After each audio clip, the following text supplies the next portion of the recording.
Eh bien, bonsoir, chers amis. C'est notre dernière rencontre. Vous attendiez Edgar Morin. Il n'est pas parmi nous, comme vous le voyez, parce que son épouse est malade et il s'est décommandé un peu à la dernière minute.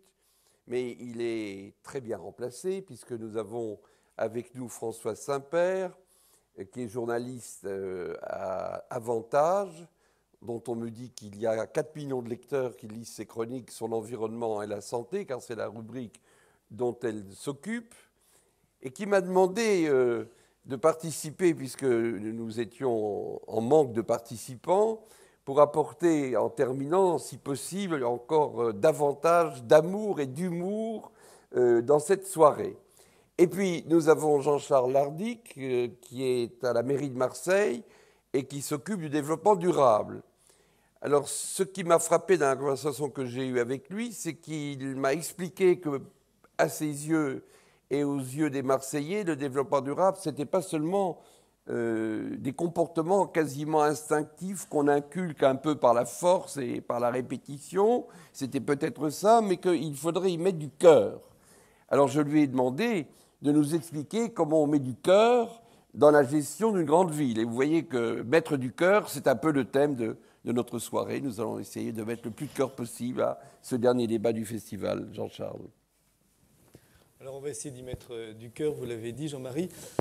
Mais au préalable, je voudrais signaler une manipulation de notre grand organisateur Jean-Yves Casgar, qui m'a appelé la semaine dernière en me demandant si je voulais participer à une table ronde de clôture lors de vos rencontres. Donc évidemment, j'ai été très honoré et j'ai répondu oui tout de suite. Et puis après, j'ai vu hier une grande affiche qui prétendait que je remplaçais Edgar Morin. Il est évident que s'il m'avait demandé d'emblée de remplacer Edgar Morin, j'aurais dit que j'en étais totalement incapable. Donc si vous-même vous vous sentez manipulé et que vous pouvez vous adresser aux organisateurs pour vous faire rembourser une partie de votre billet au prorata, en n'oubliant pas naturellement qu'il vous reste quand même 2 vedettes sur le plateau. Donc soyez quand même généreux. J'ai emporté un livre que j'avais sous la main d'Edgar Morin, donc je me dis je pourrais toujours en lire des passages. Et puis je me suis demandé aussi, je vais reprendre les questionnements métaphysiques de Jean-Yves Casgar, je crois que c'était avant-hier, à propos de sa tenue vestimentaire. Il se demandait s'il devait garder sa veste à poche, il l'expliquait devant vous tous. Donc moi aussi je me suis demandé si je devais garder ma cravate. Alors j'ai pensé que c'était samedi d'abord, et puis qu'ensuite ça fait plus vedette quand on n'a pas de cravate. Mais enfin, là encore, si vous la réclamez, je l'ai sous la main, je peux la remettre. Alors vous voyez que ce Jean-Charles est quand même très sympa. J'avais oublié de vous dire qu'il était polytechnicien et ingénieur des ponts. Mais j'ai eu peur que ça vous fasse peur. Alors je ne vous l'ai pas dit. Je voulais d'abord qu'il essaie de démarrer pour qu'il n'ait pas un handicap au départ. Françoise. Alors moi, je voulais aussi dire que Jean-Yves n'avait peut-être pas tout à fait compris le sens de ma participation à ce dialogue ou trilogue. Parce que je lui ai dit, je trouve que ça manque un peu d'amour, d'humour et de pêche, parce qu'on annonce à tout le monde l'apocalypse, et on ne vendra jamais des comportements écologiques en vendant l'apocalypse et la mort, parce qu'on sait que de toute façon on mourra tous. Je lui ai dit, il faut vendre du plaisir et de l'amour, et je ferais bien ça avec Jean-Marie Pelt. Et il m'a dit, mais surtout ne lui saute pas dessus, ne le couvre pas de baisers. Alors, je voulais assurer tout le monde... Ça ne serait pas désagréable du tout. Que j'aime Jean-Marie Pelt depuis 1976, notre première rencontre, donc c'est un lien durable, donc c'est un lien à développement durable. Voilà, donc c'est de l'amour durable, chose que je prône très régulièrement. Je crois que l'amour doit se construire de façon durable et avec des liens, quels que soient les obstacles. Alors nous voilà donc tous les trois. Nous sommes censés avoir une conversation. Je ne suis pas l'animateur. Chacun s'exprime évidemment en fonction de ce qu'il a à dire. Mais je voudrais que Jean-Charles nous explique comment on fait pour mettre du cœur dans la gestion d'une ville de près d'1 million d'habitants. Vous faites ça comment ? Alors déjà, on se dit que le développement durable, c'est peut-être très bien, mais c'est quand même assez incompréhensible. C'est souvent trompeur, mal compris, c'est quelquefois flou. Et puis, comme tous les concepts, comme tous les jargons, ça peut même être source de pouvoir, de prise, de confiscation du savoir. Et donc, à Marseille, Jean-Claude Gaudin a adopté la qualité de vie partagée pour exprimer ces notions de développement durable. Et je crois que c'est effectivement beaucoup plus clair. C'est déclencheur d'idées, donc d'intelligence, c'est déclencheur d'envie, de cœur, et puis c'est déclencheur d'action collective.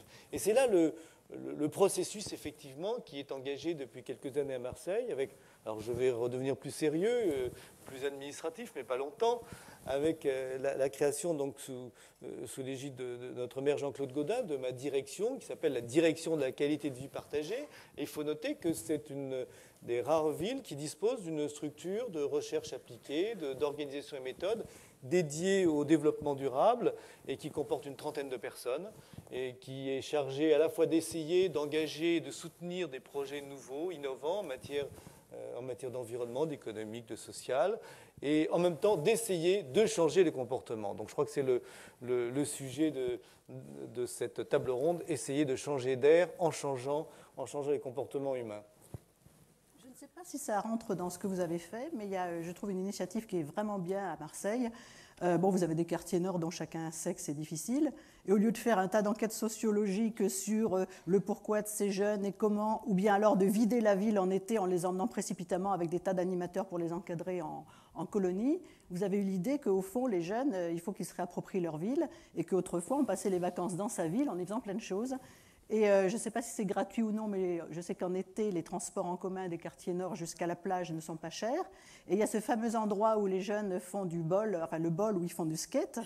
Et j'y suis allée, et ce que j'ai trouvé d'extraordinaire, c'est que les jeunes, d'habitude, de quoi ils souffrent beaucoup, c'est d'une perte d'identité. Ce sont des jeunes qui ne trouvent pas leur identité parce qu'on est dans une société de compétition où malheureusement, ils savent qu'ils ont quand même beaucoup de chances d'être perdants. Et là, ils arrivent dans ce bol où ils font du skate ou du roller d'une façon artistique. On les voit qui s'obstinent pendant des heures à réussir une figure, sous l'œil admiratif de tas de gens comme vous, moi, n'importe qui, et brusquement, ils existent. Et bien ça, je trouve que c'est un truc formidable. Ça, je ne sais pas si ça a coûté très cher à la ville, mais à mon avis, pas plus que de faire des colonies encadrées. Et ça leur permet, eux, de retrouver une identité par rapport aux autres habitants. Alors, oui, ça fonctionne, ça. Oui, ça fonctionne toujours. Ce bus des plages fonctionne très bien. C'est vrai qu'il est victime de son succès. Et même ceux qui prennent le bus sur ces lignes-là, d'habitude, ont souvent du mal à monter dans le bus. Mais c'est vrai que le lien social, c'est la base de tout. Et donc, quand on parle de qualité de vie partagée, on entend bien entendu la mise en cohérence des grandes politiques, c'est la pluridisciplinarité, c'est les politiques de déplacement, les politiques d'environnement, c'est les politiques d'urbanisme. Mais notre projet, c'est de descendre de plusieurs crans, de plusieurs strates dans le quotidien, dans les relations entre les gens. En se disant tout simplement que nos problèmes énormes de société, qu'on n'arrive plus à résoudre, sont souvent dus au fait qu'on n'aborde qu'une seule partie, qu'une seule vision des choses. C'est-à-dire qu'on n'a pas assez conscience que le moindre de nos actes, le moindre de nos déplacements, le moindre de nos consommations a des dimensions humaines, conviviales, a des dimensions économiques, a des dimensions culturelles, a des dimensions environnementales, et que la plupart du temps, on est enfermé dans des modes de fonctionnement qui font qu'on laisse passer une partie de ces effets secondaires en se disant de bonne foi, oui, mais je suis payé, et là je rentre dans le cadre professionnel et je parle effectivement du travail que nous faisons au sein de la municipalité. Les administrations notamment sont cloisonnées, hiérarchisées, et chacun a une tâche à faire et de bonne foi se dit je fais ça, je concours à la protection de l'environnement, mais je n'ai pas à me soucier d'équité sociale, d'autres le feront pour moi. Je n'ai pas à me soucier de développement économique, d'autres le font pour moi. Des services sont créés pour ça. Alors qu'en fait, quand on perd une partie des problèmes, les problèmes s'accumulent, se cristallisent et deviennent ces problèmes insolubles, deviennent ces problèmes sociaux qui nécessitent des politiques très larges. Et vous entendez tous parler de saupoudrage. Les acteurs économiques disent mais on fait du saupoudrage, c'est-à-dire qu'on n'est pas sûr que l'aide qu'on distribue va retomber sur ceux qui en ont besoin. Donc, pour nous, la qualité de vie partagée, ça va au-delà de ces grandes politiques, ça va au-delà de ces gestes, ça va au-delà aussi des gestes quotidiens du je fais pas. On n'est pas des chiens de Pavlov. C'est vrai qu'il faut recycler ses papiers, limiter le chauffage, éteindre la lumière, mais il faut surtout se poser la question de la finalité de ce qu'on fait et de ses multiples conséquences. Voilà. Alors je vais parler de Marseille, moi. Tiens, je vais parler de Marseille parce que c'est une ville que j'aime beaucoup. Et je l'aime beaucoup parce que j'y ai des souvenirs durables, comme les souvenirs durables qu'a évoqué Françoise tout à l'heure. C'est à Marseille que j'ai vu la mer la première fois. Et j'en ai gardé un souvenir très vif. Et ça se passait là-bas sur la corniche. Il y avait la bonne mère derrière et la mère devant. Et je n'oublierai jamais ce moment qui se situe en 1950, après Jésus-Christ. Il ne faut pas que vous croyiez que ce soit avant. Le siècle passé, quand même. C'était le siècle passé, mais c'était quand même 1950, après Jésus-Christ. Alors ça, c'est un premier souvenir durable que j'ai de Marseille. Et je crois que cette ville a quelque chose de particulier, de très fort, qu'on ressent dans la chambre d'hôtel, où on voit la bonne mère éclairée le soir, et cette immense ville. Puis alors, le deuxième souvenir, il est professionnel. J'avais un très bon ami à Marseille, que j'ai toujours d'ailleurs, qui est Jean Cellini, qui était adjoint au maire, chargé de l'environnement. Un jour, il m'a téléphoné, il m'a dit, on a un problème à Marseille sur le Prado, je connaissais bien le Prado, les platanes sont en train de mourir, qu'est-ce qu'on fait? Il faut que tu viennes les voir. Bon, alors je suis venu à Marseille, j'avais d'ailleurs botassé la question de la maladie des platanes avant, et puis j'ai vu que les platanes n'étaient pas durables, justement, et qu'ils avaient une maladie incurable. Alors on a héroïquement, c'était difficile de décider de couper des platanes pour un écolo, on a héroïquement décidé d'y mettre des mycocouliers qui y sont toujours. Voilà les deux souvenirs durables que j'ai de cette ville que j'aime beaucoup. Moi j'en ai un autre aussi, c'est au moment de la canicule. Parce que je voulais remettre de l'amour dans ce débat. Mettez. Voilà. Et je me suis dit que la canicule avait été un grand signe de, au fond, comment des fois quelque chose qui ne devrait pas être catastrophique l'est. Moi, il se trouve que je suis née en Afrique et que j'ai vécu 15 ans et que ces gens-là vivent dans la canicule beaucoup plus que nous, sans clim, sans ventilateur, et ils ne meurent pas de ça. Ils meurent d'un tas d'autres choses, mais en tout cas pas de la chaleur. Et j'avais bêtement appelé ma maman au moment de la canicule, qui elle-même était en Auvergne, il y avait 43 degrés. Alors, entendant tous les discours que fait la police, que fait l'armée, il faut distribuer des brumisateurs, il faut ceci, il faut cela. Je dis à ma mère, ça va, maman, t'as pas trop chaud et tout. Elle m'a éclaté de rire au nez. Elle m'a dit, mais enfin, attends, je ne suis pas totalement infirme, je bois l'eau du robinet, donc pas de pack de bouteilles à monter. Elle me dit, la voisine est venue me voir en me disant, écoutez, il fait très chaud, sortez pas en ce moment, je vais aller vous faire vos courses. Et puis j'aère le matin, je ferme mes volets le reste du temps. Et j'étais venue à Marseille, et pareil, ils m'ont dit, oh, peu cher, qu'est-ce que vous faites à Paris? Mais vous avez un urbanisme qui, avec vos baies vitrées, vous avez trop chaud. Et c'est vrai. Donc, c'est pas, on s'est battu contre la terre, et c'était un vrai combat. On disait, il faut vaincre la canicule, il faut créer des atmosphères froides à tel ou tel endroit dans les maisons de retraite. Pourquoi les gens sont morts dans les maisons de retraite? C'est plus de solitude que de chaleur. C'est parce que, faute de personnel, on est obligé de leur donner des tranquillisants, des calmants pour qu'ils dorment un peu plus et qu'on ait un peu moins à s'en occuper. Et effectivement, sous l'effet de ces médicaments, on ne pense pas boire et on se déshydrate. Il y a un tas de gens qui étaient tout seuls, que personne n'est venu voir. Donc on s'est retourné contre la terre, on n'a pas pensé du tout à l'amour de la terre, alors que si on regardait la terre comme quelque chose d'extrêmement précieux et que comme une femme, au lieu de la conquérir, on essaye de l'aimer, eh bien je pense qu'on trouverait ça beaucoup plus facile d'avoir des actions. C'est-à-dire que si on ne pense qu'il faut maîtriser l'effet de serre, il faut maîtriser ceci, on est toujours dans un langage un petit peu macho, il faut le dire, de conquête, de dominer, de devenir le maître, quelque chose de très messianique. Je pense que si on avait plutôt, soyons attentifs à la fragilité de l'autre, que ce soit l'être humain ou que ce soit la terre, et apportons-lui l'amour dont il a besoin, je pense que les gens auraient beaucoup moins besoin d'anxiolytiques, de téléphones portables, d'Internet pour communiquer, ce qu'ils iraient frapper plus facilement à la porte d'autrui, tout simplement. Alors on a moins de conquête et plus d'amour. Oui, c'est superbe. Ça n'exclut pas. C'est dommage que ça ne soit pas le mot de la fin, parce que ça tombait bien. On a encore. Mais on a ça serait tombé tout à fait, pile. Attention, moins de conquête n'exclut pas la séduction, hein, parce qu'il faut qu'il y ait de la séduction. Et ça, c'est pareil. Mais je n'ai pas dit moins de séduction, j'ai dit moins de conquête.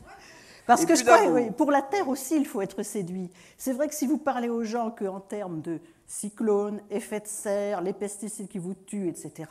Mais moi, je suis sortie de certaines tables rondes ici en me disant, de toute façon, je me flingue à la sortie, et puis comme ça, voilà, tout va très bien. Au moins, de toute façon, je mourrai un peu plus tôt, un peu plus tard. Et c'est pareil, quand vous dites à un jeune à 18 ans, fume pas, tu auras un cancer dans 30 ans. Il me répond régulièrement, faut bien mourir de quelque chose, ça autre chose, je peux me faire écraser en sortant. Donc dire même, il n'y aura plus de pétrole dans 40 ans, Ça parle à des gens comme vous et moi qui avons un certain âge. De la même façon qu'à notre âge, on commence à faire attention à ce qu'on mange, on essaye de faire un peu d'exercice, on est plus prudent. Ça ne parle pas aux jeunes. Mais par contre, si vous parlez aux jeunes de la séduction, justement, de la mer qui est belle, d'un beau paysage, du fait que sourire à quelqu'un, une fille dans la rue, éventuellement, ça lui permettra d'avoir une relation plus agréable et amoureuse, ça recrée des contacts qui sont plus faciles et qui sont dans le plaisir immédiat. C'est-à-dire qu'on a vendu la cigarette. Je reviens à la cigarette parce que c'est un bon exemple. La cigarette aux jeunes, non pas en leur disant, vous savez, c'est un machin que prennent les gens quand ils sont fatigués, stressés, ça n'a pas très bon goût et ça vous rend malade. On n'en aurait pas vendu une. On leur a dit, vous allez ressembler au cow-boy de Marlboro, vous serez une jeune fille libérée, vachement à la mode. Eh bien, c'est comme ça qu'il faut vendre les comportements écologiques. Dire, le comportement écologique, c'est recréer du lien avec les autres, c'est être dans un monde où vous êtes bien, c'est au lieu de vous dire, je suis tout seul ce soir, je vais taper sur Internet, oser aller frapper à la porte du voisin et ne pas avoir peur qu'il vous agresse immédiatement. Et je crois que ça ne coûte rien et ça peut se faire tout de suite. C'est-à-dire qu'on n'a pas besoin de demander à un ministre de le faire. Voilà, vous voyez que ça valait la peine qu'elles viennent. Vous êtes d'accord? Ils sont d'accord. Elle m'a pris comme ça, elle m'a dit, je veux venir à la table ronde. Ah, mais alors j'ai été voir le directeur, le tout-puissant Jean-Yves, dans sa tanière là-bas, et je lui dis, Jean-Yves, nous avons un placé. Nous allons te demander l'autorisation d'embarquer Françoise Saint-Père. Il a dit, ouh, fais gaffe, parce que quand elle est partie, il n'y a plus moyen de l'arrêter. J'ai dit, mais j'en fais mon affaire. Mais voilà. Je voulais vous dire aussi, Jean-Marie, que vous m'avez fait un plaisir inouï tout à l'heure. Je vous confie, c'est vachement personnel. Jean-Marie, je sais que certaines choses dans ma vie ont pu le choquer de temps à autre. Et puis tout à l'heure, vous m'avez dit, à force de vous entendre et de réfléchir, je m'aperçois que vous avez un vrai sens de l'amour. Oui, je le pense. Et ça m'a fait vraiment plaisir parce que si vous n'étiez pas quelqu'un d'aussi intelligent, d'aussi tolérant, et qui prend le temps de réfléchir. Merci. Vous savez que le proverbe sénégalais le dit, l'homme blanc a une montre, mais il n'a jamais le temps. Ah oui, oui, oui. Voilà. Eh bien, vous avez peut-être une montre, mais vous avez pris le temps de réfléchir, et je suis contente parce que ça m'aurait ennuyé qu'on meure l'un et l'autre sans s'être compris tout à fait. Ah, mais je vous ai très bien compris, Françoise, et ceux qui nous écoutent vous comprennent aussi, j'en suis tout à fait certain, parce que vous avez un degré d'amour au carré, si je puis dire, au deuxième degré. Et c'est cet amour-là qui dure. C'est voilà. cet amour durable que parce que je ne suis pas dans un amour de possession et de conquête, voilà, tout simplement. Tout à fait. Alors, notre ami Jean-Charles m'a raconté quelque chose qui m'a beaucoup touché. Il m'a expliqué comment à Marseille, quand il y avait des travaux, les commerçants ont quelque chose à dire dans la rue, et puis tout d'un coup, les livraisons n'arrivent plus, et puis alors ils sont coincés, et puis ils sont obligés de fermer les volets, et alors on les écoute, semble-t-il, à Marseille. Ça m'a beaucoup intéressé, il faut raconter ça. Oui, enfin c'est un exemple justement de cette, qui enchaîne sur cette idée que la technique ne va pas tout résoudre et qu'il ne faut pas s'en remettre à des visions partielles des choses. Il ne faut pas s'en remettre non plus à la peur et penser à cette intelligence partagée, comme on dit souvent, et laisser libre cours à des initiatives de chacun dans des domaines beaucoup plus larges. Donc l'esprit qui est en train d'être inoculé aux 13 000 fonctionnaires municipaux, c'est effectivement de leur laisser un peu plus, de les inviter à prendre un peu plus d'initiative. Donc un exemple pourrait être quand un surveillant de chantier est en train d'organiser la réfection d'une petont voie où il y a 5 ou 6 commerces, je dirais il y a deux façons de faire. Il y a la façon traditionnelle, archaïque qu'ont employé pendant des années des villes, qui sont de lui donner un objectif, lui dire il faut absolument que ton chantier, que ta rue soit livrée en mai, donc il fait son calcul, il dit il faut que je commence tous les matins à 7 heures, que je m'arrête à 8 heures le soir, sinon je ne tiendrai pas mes délais. Et puis, il a un commerçant qui va lui dire oui, mais mes livraisons de 7 à 9, comment je fais ? Ah, ben débrouillez-vous, il y a sûrement une association de commerçants, puis de toute façon, vous avez une direction du développement économique qui va vous écouter, et puis peut-être qu'on va vous indemniser, on va voir, mais moi, j'ai mon chantier à faire. Les personnes, les clients, les chalands ne vont plus passer devant sa boutique, et puis au mois de mai, la rue est livrée, elle est magnifique. Sur les 6 boutiques, il y en a 3 qui vivaient difficilement, qui ont tiré le rideau. Les 3 ne vont plus avoir de clients et dans les 6 mois qui viennent vont aussi déposer le bilan. Et comment on fait après ? On met combien de millions d'euros pour essayer de redynamiser ? On subventionne pour arriver à faire venir des gens alors que la vie est morte. Ce surveillant de travaux, nouvelle version. Il comprend le problème, il comprend que le tout, il se demande pourquoi on lui a dit de faire son chantier, de le terminer en mai. Il se rend compte que finalement, qu'est-ce qui arrangerait les commerçants de pouvoir ménager un passage de 7 à 9 le matin, et puis que les clients puissent continuer à venir et qu'il y ait une bonne signalétique pour permettre aux clients de venir. Mais ça, il faut que le dispositif, il faut que l'ensemble d'une administration, c'est pas propre à Marseille, puisse être en situation d'écoute, vis-à-vis des propositions telles que celle-là.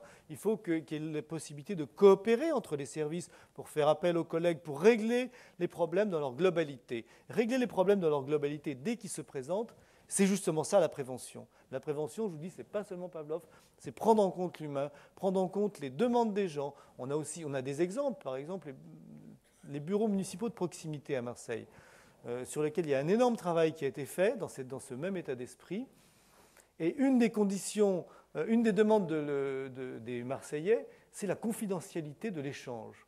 Pourtant, bureaux municipaux de proximité, c'est principalement pour refaire la carte d'identité, pour demander quelques papiers. On peut avoir écrit son nom, et puis il n'y a pas un grand caractère de confidentialité. Qu'est-ce que ça veut dire? Ça veut dire que les gens qui sont venus pour se refaire faire une carte d'identité, ils ont peut-être autre chose à dire, ils ont peut-être un autre problème de la vie à évoquer, ils auront quelqu'un en face, ils veulent que cette personne en face puisse élargir son champ de vision à d'autres problèmes, les écouter et les renvoyer sur d'autres administrations qui vont pouvoir les aider. Voilà, c'est ce qu'on essaye de lancer à travers des ateliers qui ont travaillé pendant 2 ans, qui ont mobilisé 300 volontaires parmi les fonctionnaires municipaux, qui essayent d'inventer de nouveaux modes de fonctionnement qui permettent de prendre en compte davantage l'humain. Donc ces gens se sont réunis 2 à 3 fois par mois et ont fait un travail considérable et ont surtout découvert l'autre. L'énorme aventure interne, alors ça ne se sait pas, c'est au sein de la municipalité, au sein des 13 000 fonctionnaires municipaux, l'énorme aventure, ça a été de permettre à des gens de tout grade de se rencontrer au sein de cette quinzaine d'ateliers, d'avoir le droit de se rencontrer 2 à 3 fois par mois pour discuter sur des sujets qui ont l'air d'être des sujets de management, circulation de l'information, circuit de prise de décision. Ce n'est pas des sujets pollution de l'air, pollution de l'eau, pollution des sols. Et pourtant, on est dans le développement durable. Comment davantage prendre en compte les problèmes dès l'origine? Et déjà, avant même d'avoir mis en application les propositions nombreuses qui sont ressorties pour modifier la culture du service public, on a déjà des gens qui ont découvert, qui ont révolutionné leur façon de voir l'administration, leur façon de se voir entre eux. Alors justement, je voulais vous demander, parce que comment vous avez fait, puisque ce sont des volontaires, que par définition, les fonctionnaires, aussi bien municipaux que d'État, il y a des grilles de salaire, donc pas de motivation financière à faire un peu plus de travail, à faire ces réunions. Parce qu'il y a une chose qui me choque beaucoup, je ne sais pas si ça vous choque, vous, Jean-Marie, c'est qu'il y a une 50aine d'années, même une trentaine, moi j'ai été percepteur avant d'être journaliste, donc fonctionnaire, et à l'époque, mais justement à l'époque, on nous inculquait beaucoup cette notion de service public, qui était, vous n'êtes pas là pour être rentable, vous êtes là pour être au service du public, et avec le fameux principe de l'égalité de tous devant le service public. Et puis, depuis une quinzaine d'années, on casse les fonctionnaires, que ce soit les enseignants. Moi, je comprends que les enseignants, parfois, soient démotivés, alors qu'on les traite de fainéants, de ceci, de cela, alors que, franchement, aujourd'hui, pour tenir une classe, c'est un sacerdoce. Et je me suis dit qu'une première chose qu'on devrait faire dans ce pays, c'est au lieu d'opposer sans arrêt le privé au public, et évidemment si on a en plus que comme référent l'efficacité et la rentabilité, le public n'a pas toujours pour vocation d'être rentable, d'être efficace oui, mais pas d'être rentable. Alors comment vous faites pour leur redonner cet esprit de service public qui, à mon avis, est extrêmement important dans le développement durable? Parce que passer du temps avec que ce soit un contribuable, que ce soit un commerçant qui a des problèmes, etc., effectivement, ça coûte, mais ça rapporte aussi beaucoup parce qu'il se sera senti écouté, qu'on aura trouvé une solution à deux. Mais il faut aussi que vous motiviez vos gens pour qu'ils disent « Voilà, celui-là, c'est emmerdeur, j'en ai encore tant derrière, etc. » Alors, comment vous faites pour qu'ils aient cette envie de retrouver ce sens de service public? Eh bien, écoutez, cette qualité de vie partagée, le levier déjà, c'est l'écoute et c'est la reconnaissance. En fait, je crois que les fonctionnaires, comme les autres, ils ont, comme tout le monde, ils sont des citoyens. Et ils ont envie de donner un sens à leur travail. On a tous envie d'être fiers de ce qu'on fait. Je suis fier de remplacer Edgar Morin ce soir, je le répète.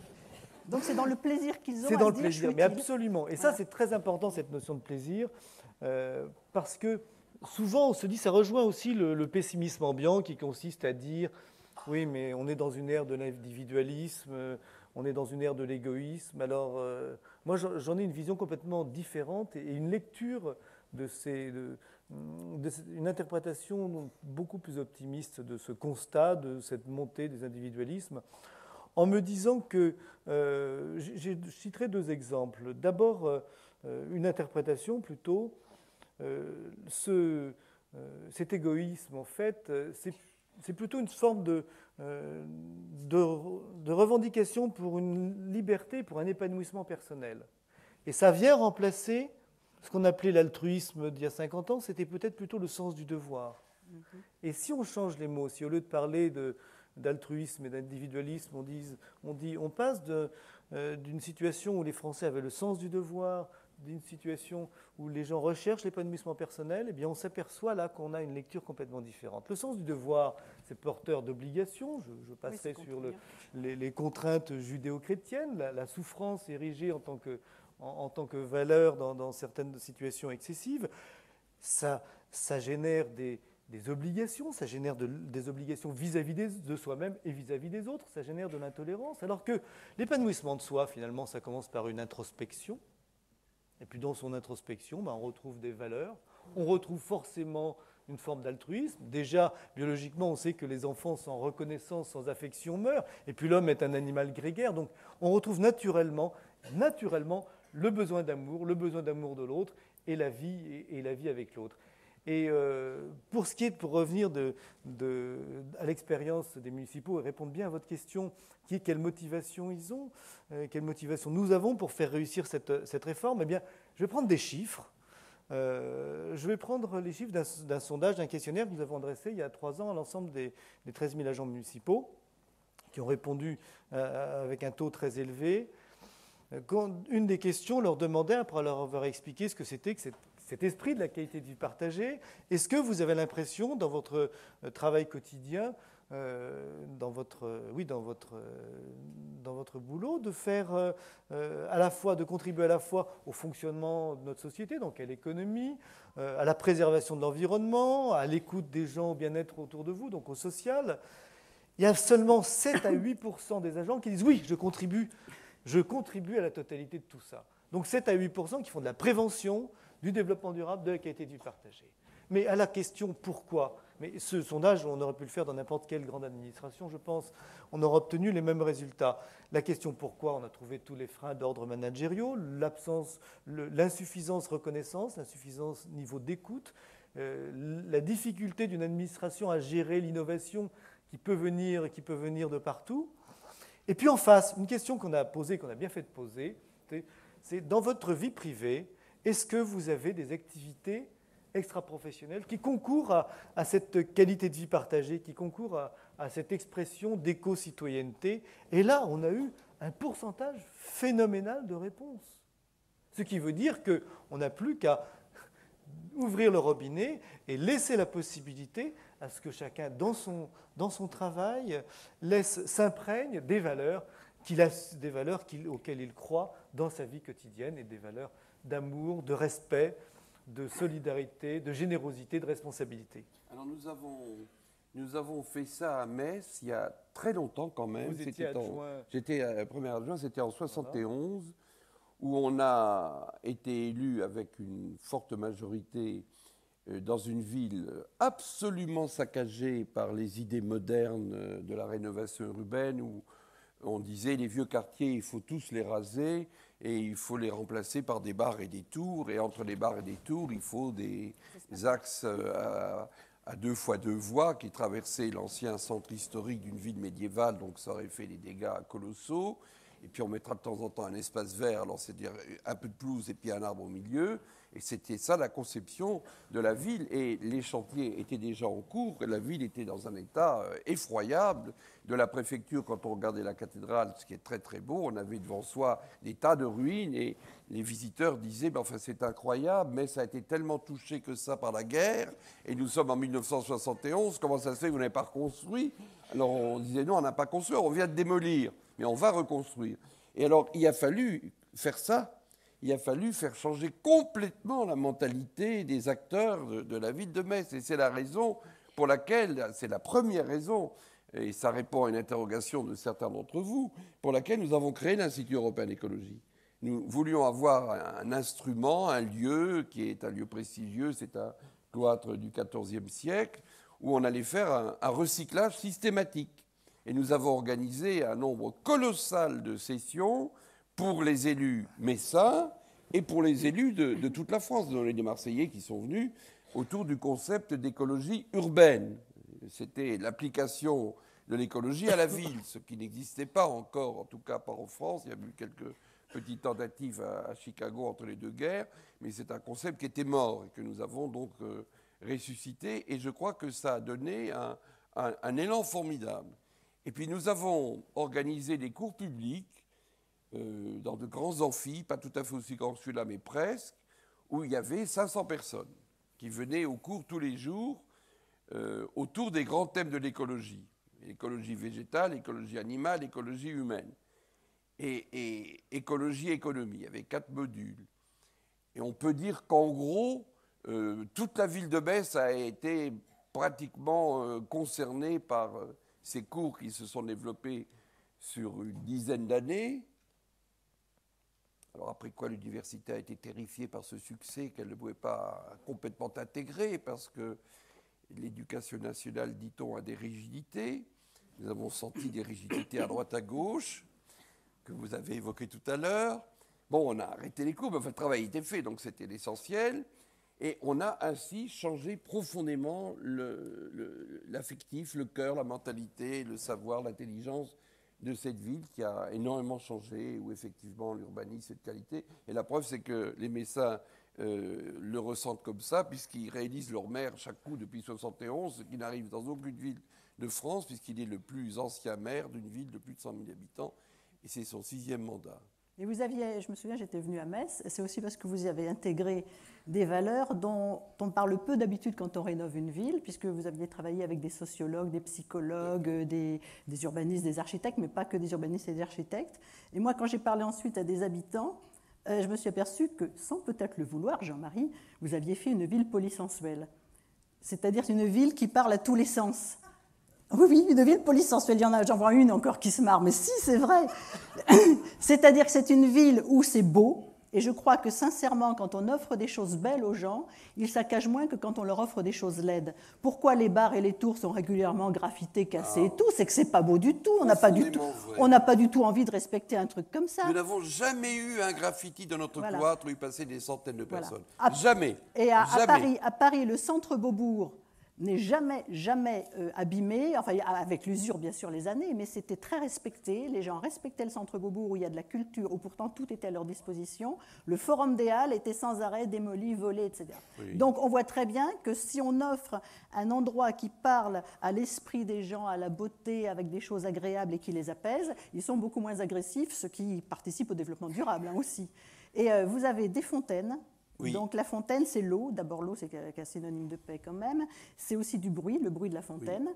Des odeurs, parce qu'il y a des petits commerçants, donc on sent les odeurs du boulanger. On a travaillé sur les odeurs. Sur les odeurs, c'est très important. On a mis des tilleuls et des ligustrums. Voilà. L'odeur de l'herbe coupée, l'odeur du pain chaud, toutes ces odeurs-là parlent à des émotions archaïques qui font qu'effectivement, ça ancre les gens dans quelque chose de rassurant. Parce que je crois beaucoup que dans le développement durable et dans l'écologie, on a des notions de respect de l'autre.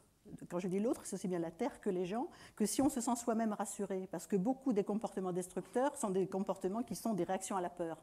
Et vous avez fait une ville qui est rassurante parce que, par exemple, il n'y a pas beaucoup de soleil à Metz, ça vous avez ce problème-là. C'est vrai. Et vous avez mis à nu cette pierre jaune qui donne un aspect ensoleillé. Donc, ça a donné un soleil d'une autre façon. Alors, ce qui nous manque le plus à Metz maintenant, entre nous, ça va faire plaisir aux Marseillais, c'est qu'il n'y a plus d'hiver.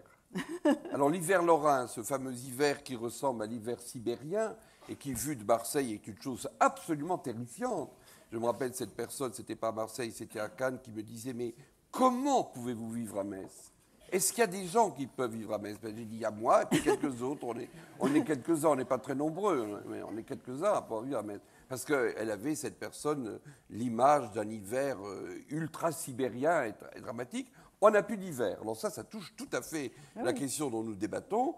le réchauffement climatique, il n'y a plus d'hiver chez nous. Que fait la Nous police? ne savons plus ce que c'est qu'un hiver depuis 1986, qui était le dernier hiver, mais dont je garde un vif souvenir, le dernier hiver, il y a fait moins 15, moins 20, ça arrivait autrefois, maintenant ça n'arrive plus depuis 15 ans, parce que c'est l'hiver où nous avions eu l'idée de restaurer une basilique romaine, qui est un monument du IVe siècle.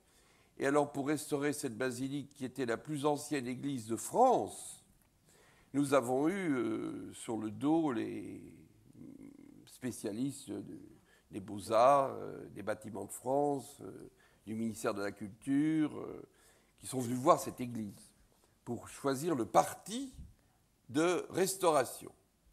Et alors, nous avons une première réunion dans l'église en question pour savoir si on allait la restaurer dans le style ottonien, je passe sur les détails, ou dans le style romain. Dans le style ottonien, ça montait un peu plus haut, dans le style romain, ça allait un peu plus bas. Et puis nous étions dans cette église où il fait un froid sibérien. Puis il y avait 15 éminents spécialistes. Moi, je me sentais le premier adjoint, mais le petit garçon devant ces gens immensément compétents. Et nous nous sommes séparés sans prendre la moindre décision, mais en fixant une seconde réunion 15 jours plus tard, où il faisait encore plus froid que la première fois. Alors je me suis dit, ça prend une mauvaise tournure, parce que je voyais qu'ils ne se mettaient pas d'accord, et nous avons fixé une troisième réunion. Alors figurez-vous, chers amis, qu'à la troisième réunion, il faisait plus froid qu'aux deux précédentes. C'est pour ça que j'évoque ce qu'était autrefois un hiver lorrain. Alors je me suis dit, comme ils ne se mettent pas d'accord et que l'affaire est perdue, alors je leur ai dit, écoutez messieurs, la ville paye 50%, donc ma voix compte fort, on va faire comme ça. Alors l'autorité de l'élu, qui en fin de compte doit décider.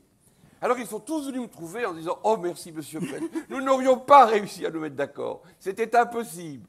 Voilà, alors parfois, je dis ça parce que c'est important, c'est une expérience utile, parfois il faut trancher. Quand le débat a été long et entre des spécialistes pointus, dans le domaine artistique, le débat peut être quasiment éternel. Parfois, il faut prendre une décision. Et on a fait donc cette église qui est très belle, qui est très visitée aujourd'hui, qui est un des hauts lieux de la ville.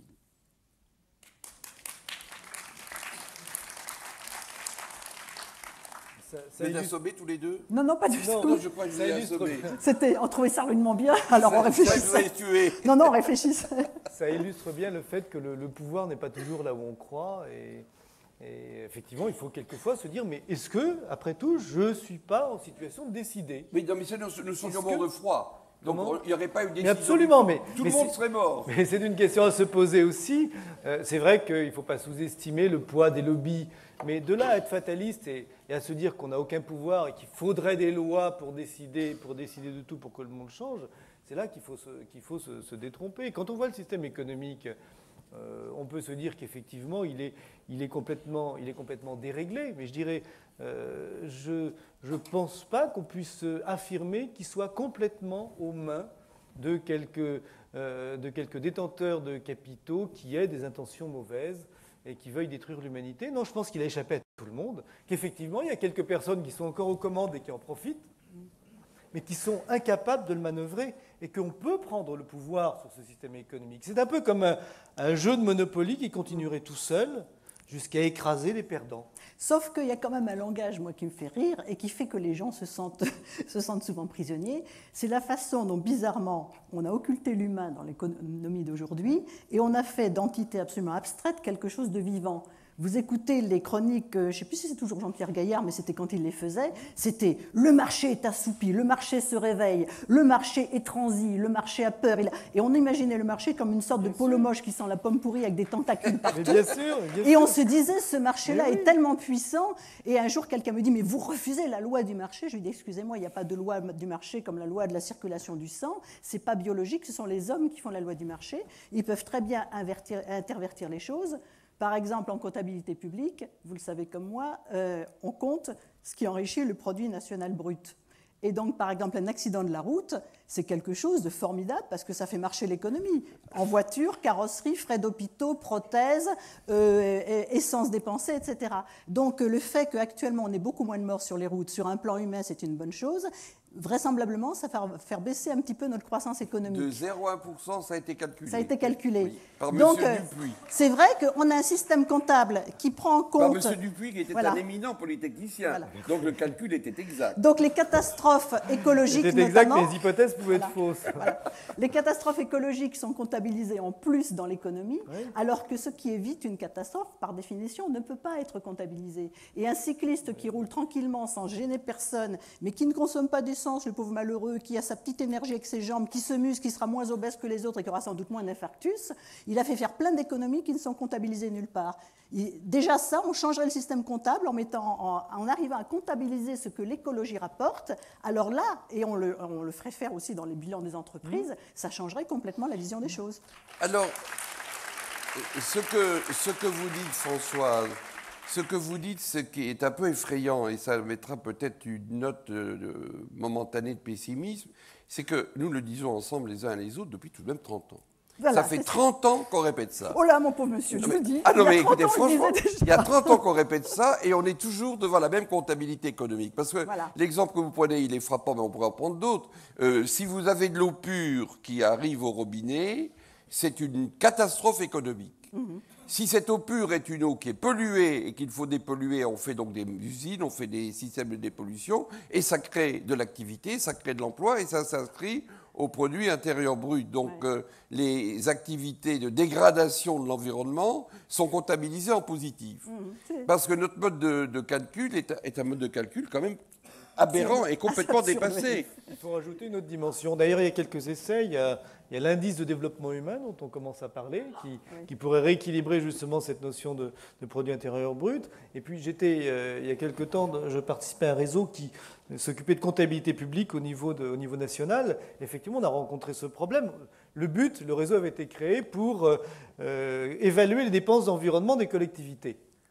Mais même raisonnement, j'ai dit, attendez, mais qu'est-ce qu'on va rajouter ? Il faut ajouter les dépenses d'environnement, espaces verts, traitement des déchets, etc. Mais il faut aussi ajouter les économies d'environnement qu'on fait avec des actions qui vont être économes en elles-mêmes ou qui vont induire des économies. Alors, ajouter des dépenses et des économies, ça ne fait pas très...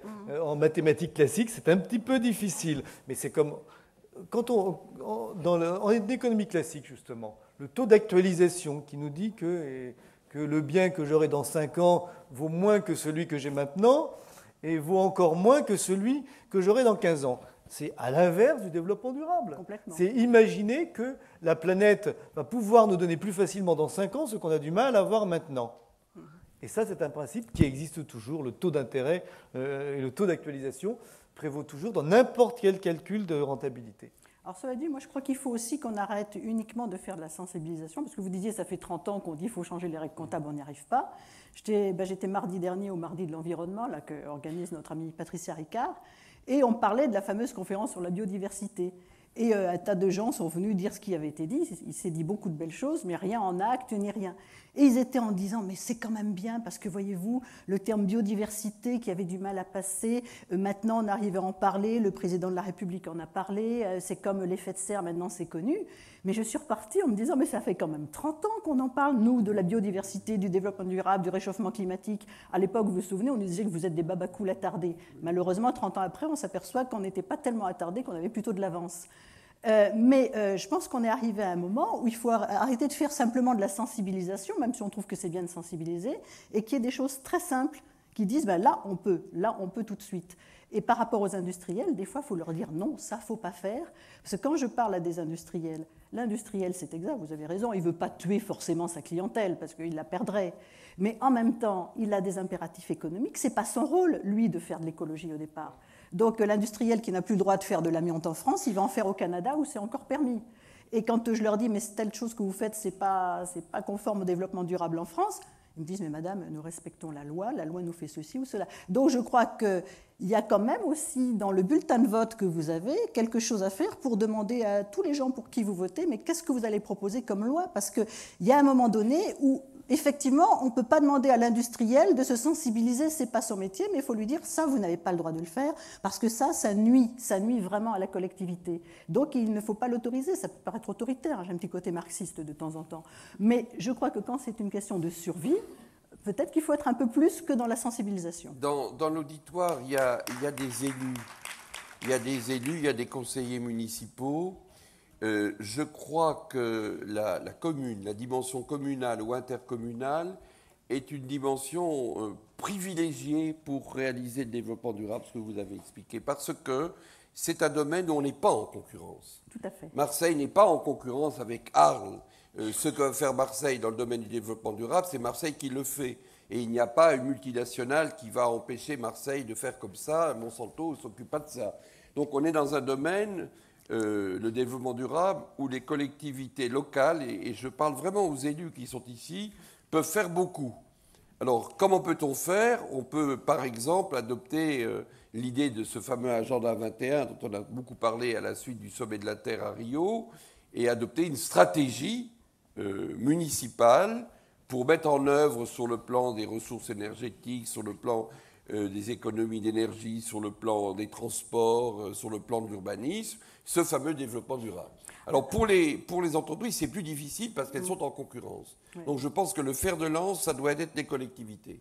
Alors justement, je voudrais, puisqu'on nous dit qu'il faut terminer, voilà. Qui a dit la dame là, nous a mis un papier en disant qu'ils étaient... Vous voyez, ils ont une montre et ils n'ont pas le temps. Hein. Bon. Alors, c'est vrai que j'ai trouvé qu'on nous pressait trop, alors que ce sont des choses où on devrait pouvoir le faire, j'allais dire, en conversation courtoise. Voilà. Bon. Et il y a Patrick Vivray, non, c'est pas Patrick Vivray, mais on en a parlé avec lui, je lui souhaite bon rétablissement d'ailleurs. Il y a un livre qui est sorti qui s'appelle qui s'appelait La Société publicitaire et qui maintenant s'appelle Du mal de vivre en société. Attendez, ça me reviendra, je vous le retrouverai. Et il y a un indice qui a été mis au point, qui est un indice de développement durable, et pas seulement de développement durable, mais j'allais dire un petit peu de bonheur national, que des Américains déjà avaient créé dans les années 90, et qu'ils ont mis en parallèle avec la courbe du produit intérieur brut. Et alors ce qui est tout à fait étonnant, c'est que de 45 à 75, c'est-à-dire pendant les 30 glorieuses, le développement économique va de pair avec le développement social et durable. Et puis vers 75, d'ailleurs premier choc pétrolier, il y a une rupture, la croissance économique se poursuit, parce qu'elle s'est quand même toujours poursuivie malgré les crises, mais il y a une rupture brusque avec la qualité de vie, augmentation de la violence, de la pollution, des cancers, des désordres, et donc on s'aperçoit qu'à un moment donné, trop de croissance nuit au bonheur. Et il y a un État qui a compris ça, qui s'appelle le Bhoutan, mais vous allez nous en parler, Jean-Marie Pelt, où le roi du Bhoutan a créé un indice de bonheur national brut. Oui. Oui, il y a comme ça sur Terre des gens qui sont écolos et qui en même temps ont des pouvoirs colossaux. Alors j'en connais deux, l'un personnellement et pas l'autre. Celui que je ne connais pas personnellement, c'est le roi du Bhoutan. Celui que je connais personnellement, c'est le patriarche œcuménique orthodoxe de Constantinople d'Istanbul, qui est un écolo et qui a développé au sein de l'orthodoxie vraiment une prise de conscience, une sensibilité à la beauté, à la nature, mais ça c'est grec, très très forte, et qui organise d'innombrables colloques sur l'écologie. Alors le roi du Bhoutan a inventé cette fameuse formule du bonheur national brut à la place du produit national brut. Et j'ai en effet choisi de parler du Bhoutan, on en parlait tout à l'heure, et oui. Françoise a lu un papier là-dessus, pour terminer le livre que je suis en train d'achever sur l'écologie, parce que mon éditeur m'a dit, vous devriez faire un livre sur l'écologie. J'ai trouvé ça surprenant, j'en ai fait 3. J'en ai fait 3. Non, il m'a dit, vous n'avez fait aucun livre sur l'écologie. Vous avez fait des livres sur l'environnement. L'écologie, qu'est-ce que c'est, chers amis? Ça, c'est une bonne question. C'est un piège, hein? Qu'est-ce que l'écologie? Alors, j'ai donc fait un livre sur qu'est-ce que l'écologie. Et pour terminer, il y a la promotion des écosystèmes. Alors, c'est ce que fait ce pays.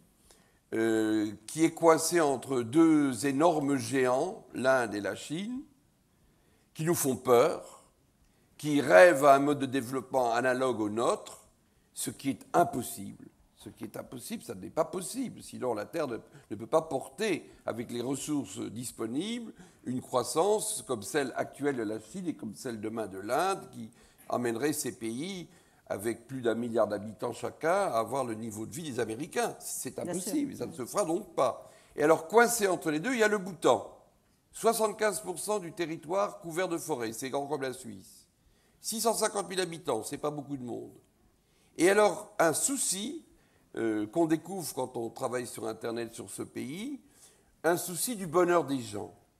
Les politiques sont mobilisés autour du roi pour faire le bonheur des gens. Et alors ce bonheur des gens, il ne vient pas d'en haut. C'est ça qui m'avait beaucoup frappé, qui m'avait beaucoup touché. Il vient de petites assemblées de base, dans les villages les plus reculés.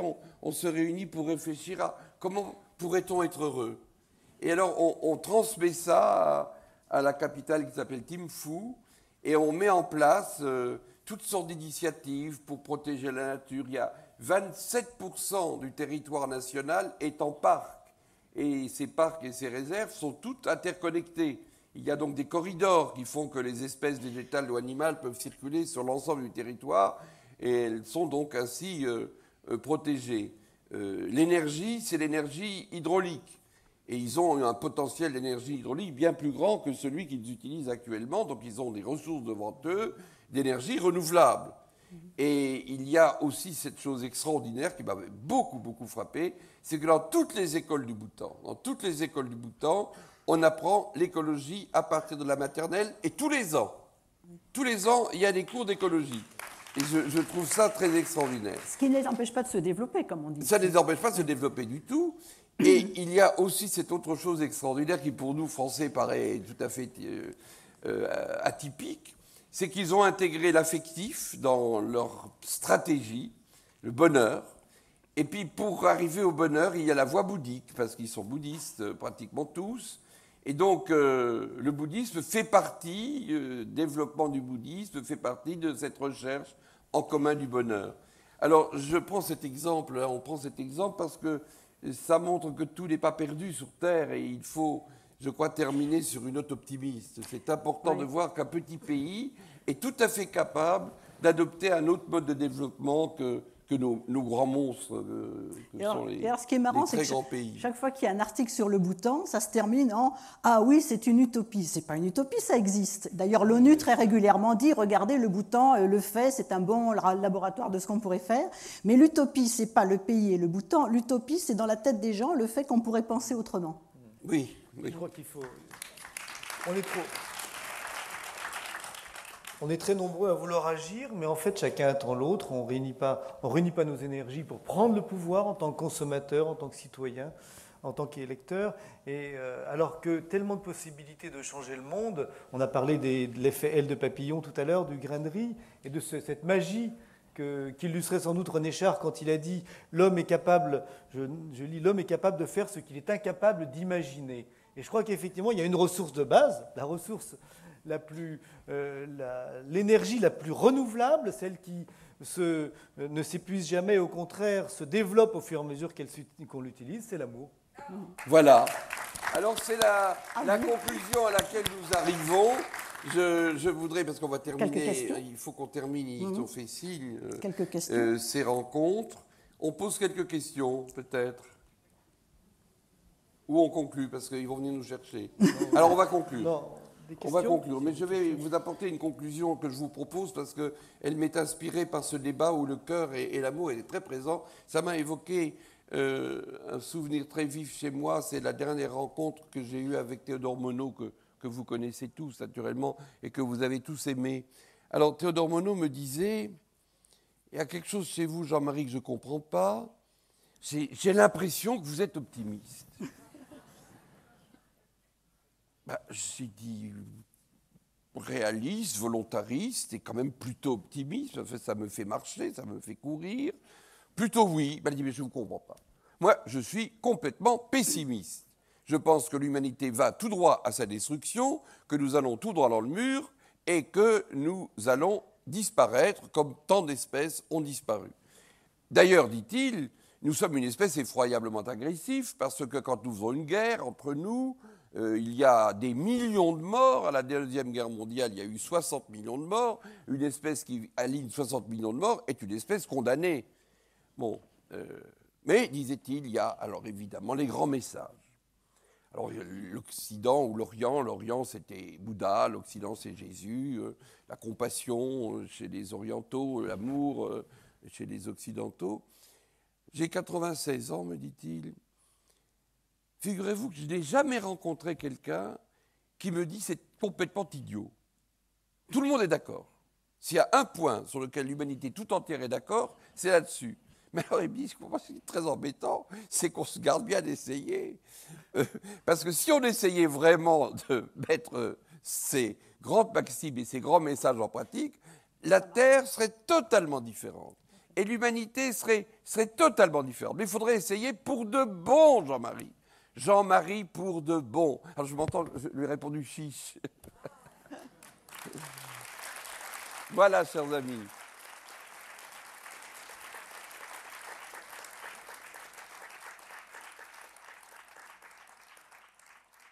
Maintenant, ils vont venir nous chercher, paraît-il. On n'a pas le droit de bouger.